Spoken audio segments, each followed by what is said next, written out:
Welcome to Netmums' big playdate with Fisher Price. We're here to celebrate the launch of the Little People range, which is all about exploring your child's emotions and emotional intelligence through play. I'm going to be having a chat with Giovanna Fletcher about how she encourages emotional intelligence in her kids. Welcome to our Facebook Live with Fisher Price, Little People and the lovely Giovanna Fletcher! Now you might notice a bit of background noise today. That's because there's about 800 children to my left. We decided we'd actually invite some real life children along to play with the toys today. Well, we have a bit of a chat about kids and play. So it's literally going to feel like we're at a play date trying to have an actual conversation while the children play. Yeah. I love it. You're going to realise how authentic this is in a minute when someone comes and asks me to take them to the loo. So, the Little People range is all about encouraging kids to express themselves through play. And as you can see from the little mock-ups we have here, they all have lovely, cute, real-life expressions on their face. Now, as a mum, is play a big part of how you try and help encourage your kids' development? Play is everything. I think, you know, they pick up everything we do anyway, but I think play is so important. I think any time anything feels like hard work, it's not enjoyable anymore. And there are no rules in play, so it's just about going with it and seeing where things take you. Yeah.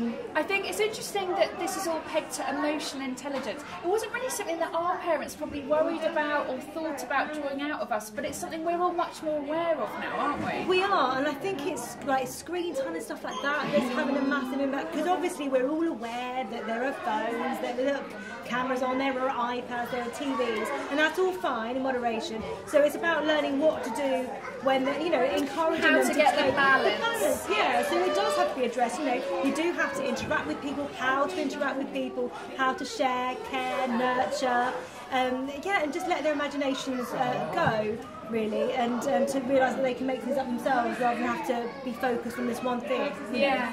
Something else that I read about earlier today was explaining how play as well is a great way, not just of teaching your kids about emotional intelligence, but about identifying what's already there. And as a mum, I think one of the loveliest things for me has been, as they learn to play and talk with their toys and do all that role play and everything, seeing their little, like, the insights they have and how they are sweet to one another and how they do kind of almost act older than they are when they're playing sometimes. Yeah. Have you noticed that with Buzz? Yeah, definitely. It's like because he's in charge of what's going on, he suddenly becomes more grown up. He's kind of moving them around, you know. And he had his like all these different toys talking to each other that wouldn't normally mix, but there are no rules in play, and that's fine. Kind of saying, you know, hi, how are you? You know, what have you been doing today? Oh, you look happy. You know, all these little things. And I think that's a really key thing to try and develop and encourage in them before they start school, isn't it? Because they need those basic social skills there in order to be able to settle into school life. Yeah, and I think as parents we all worry. You know, you put them in a room with other children, we worry, is my one going to be the one that's bashing today? Is my one going to be the one that's snatching toys today? Whereas actually, I think one thing is that we all should just not worry. We all should just not judge if that mum is the one that's got the child that's bashing. It happens. We all have days where we would ideally like to bash. We don't. You know, and it's just learning those things and embracing it. That children, they develop at their own stages. And so if we can do that when they're younger, so that when they do eventually go to school, you know, they are set up in that emotional way. Because it isn't a massive emotional thing anyway, them going to school. So if you can talk about it, I think it makes it a little bit easier. What would you say to a mum who isn't particularly comfortable herself playing with little figures like Little People? Are there any kind of tips or tricks that you've got or spotted other mums doing at kind of play dates and play groups like this? Like, how can you make it more fun and interact with them? I say straight away there are no rules. Because someone was asking me earlier about how to play with certain things, and I just think there are no rules. I think as soon as you start going, you have to play with this, and this one's this one, you know, you can't mix the sets up. So it's about taking their lead. Taking their lead. Yeah. Don't be so like regimented that they can't just play. That's all it is. It's play. It's imagination. Anything goes. Don't try and be restrictive, because then you're telling them that there's a right way to play, and actually anything goes. And I think that's the way that they can kind of go off in their own little worlds and actually come to the emotional part and just, you know, in a really I guess, natural way.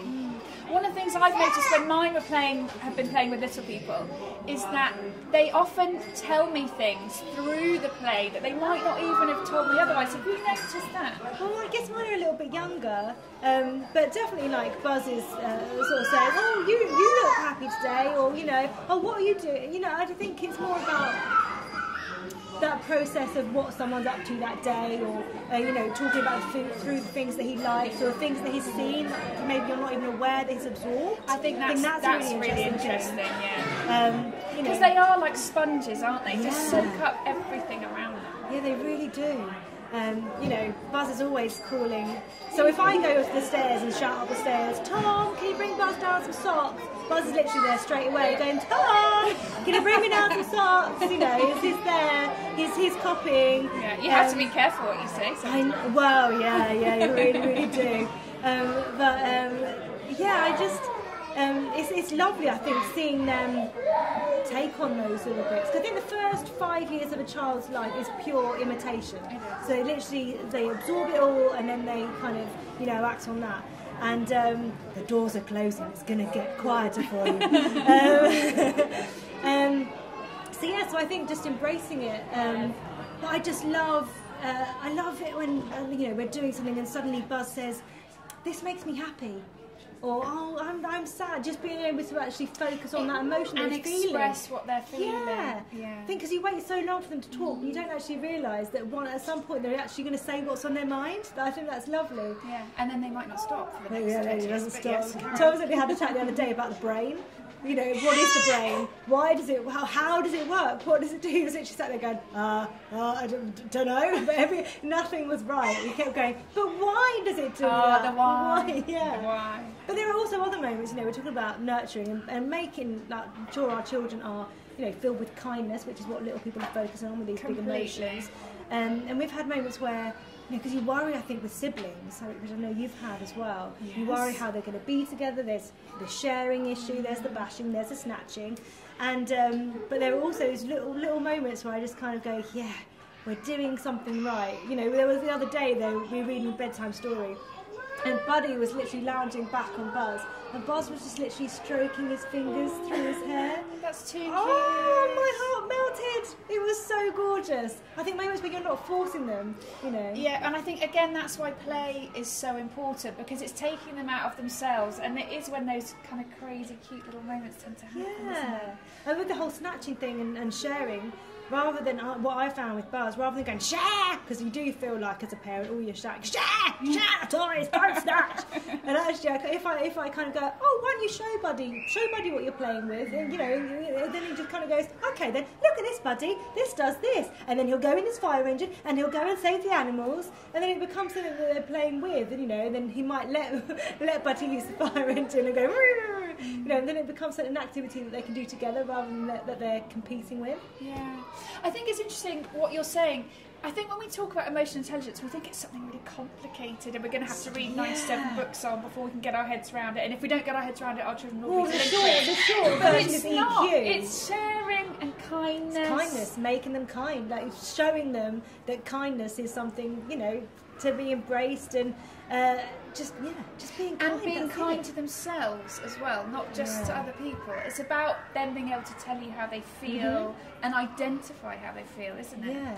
Which is so great. I think, you know, we talk a lot about sadness and happiness, and you know, but I think for them to be able to go, I'm sad because, you know, I'm happy. I think that's it's a real point. I think it's a real moment. Well, yeah. The thing that I love most about this Little People range is that they come with expressions. Most toys have a kind of permagrin, don't they, where it's all a bit Hollywood face it. So I think this is a really nice way of children being able to see that everybody has mixed emotions. The fireman looks like he's having a tough day. He does look like he's saved quite he's not happy lives. But yeah, it's seeing that people have a range of emotions, that you don't have to have, you know, be Instagram happy all the time. Yeah. There are other feelings to be felt. Yeah, I interviewed a psychologist the other day, the guy who does The Secret Life of 4-Year-Olds, and and we were talking about tantrums. And he was saying, you know, they need to have tantrums. Tantrums is their way of expressing stress, basically. So, yeah, I think it's important that the fireman has a bit of a grimace on his face, because they need to know that it is normal to feel stress, and actually that it's better to talk about it and feel it and express it than bottle it up and hit someone or something. I've got to say, I think Buddy, because he's so strong-willed and he is quite like... He acts how I feel I would love to act on a daily basis. Right. I would love to be able to throw my toys around and just be full of rage. But you don't. I think as an adult, you've got to process that and go, let's shelf that for a little while and move on.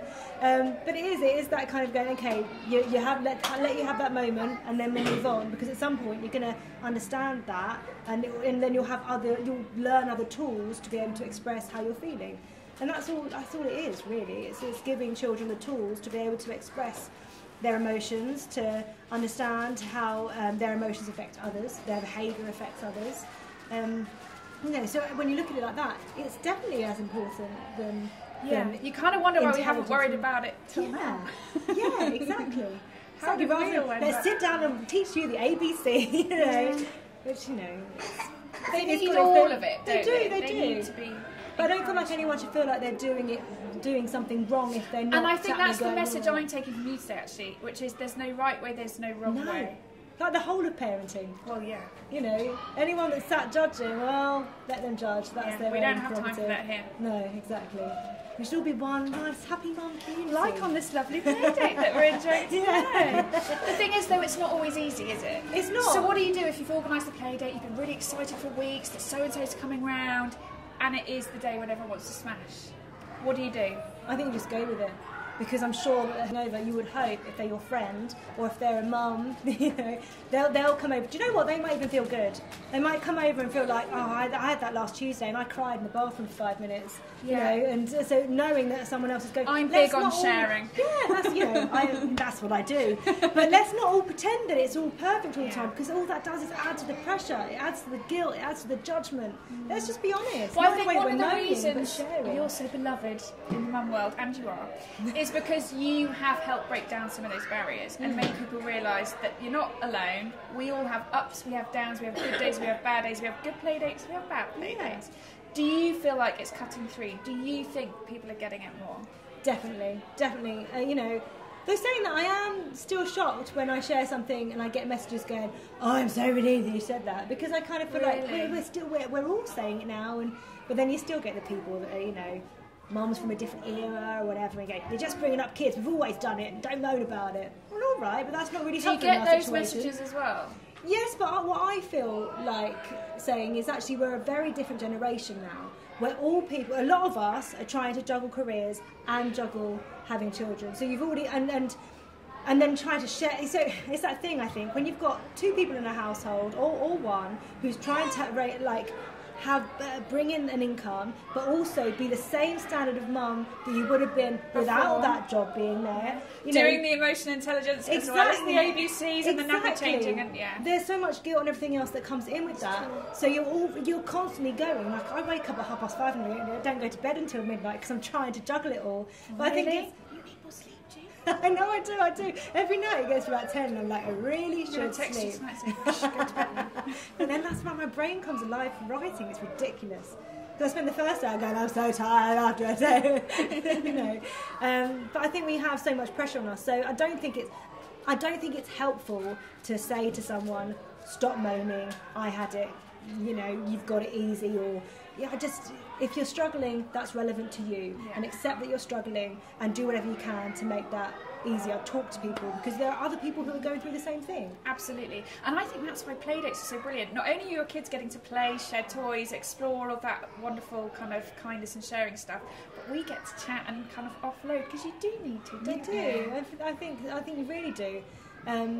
Because otherwise you do kind of live your life online, and it is that thing of everything's great. I know. Look at my kids, and nothing's insta-perfect all the time, is it? No, not at all. That's why I always try and make sure that if I've got a really cute photo, I add something in the caption to just kind of highlight the reality. Yeah, we all need that balance, don't we? Yeah, definitely. I just think Also, what I've really been thinking about lately when it comes to online, because I think mums now, we seek a lot of support from online. And it's very valuable. Very valuable. You know, don't go to the places that will judge you. Go to places that make you feel good. I've had a massive cull on my Twitter follow, like my Twitter, people that I follow this week actually. Just kind of looking at it and thinking, who makes me feel good and who makes me feel rubbish? If they make me feel rubbish, I don't need to see it in my feed. Get rid of it. You know. I think that's one of the reasons Netmums has been so successful actually, is that we always said from the beginning we're here to support each other. Like, this is the place to come. You can log on at midnight, you can log on at 6 a.m, and we're always here. And I think you're kind of carrying that torch forward as well. Yeah, I think that's so important. Because it's lonely sometimes being a mum, you know, and that's not putting our children down at all. It's the best job in the world, and I feel like if ever someone says that it's difficult, we're like, well, you should be grateful, shouldn't you? You know. And we are grateful. Yeah, we've all got. But you can be grateful and tired and a bit lonely. It doesn't mean that you're not deserving of your kids. It doesn't mean that you're a bad mum, you know. Anyway, that's our emotions. So, thank you so much for joining us today to talk about all things emotional intelligence. We talked about kids and what they can learn from the Fisher-Price Little People range. But we've also talked about what it's like to be a mum and explore all of those emotions. So we're full of emotion. We are full of emotion. Right, we're going to carry this on off air over a cup of coffee. Make sure you go to fisherprice.com to explore the full Little People range. Thank you.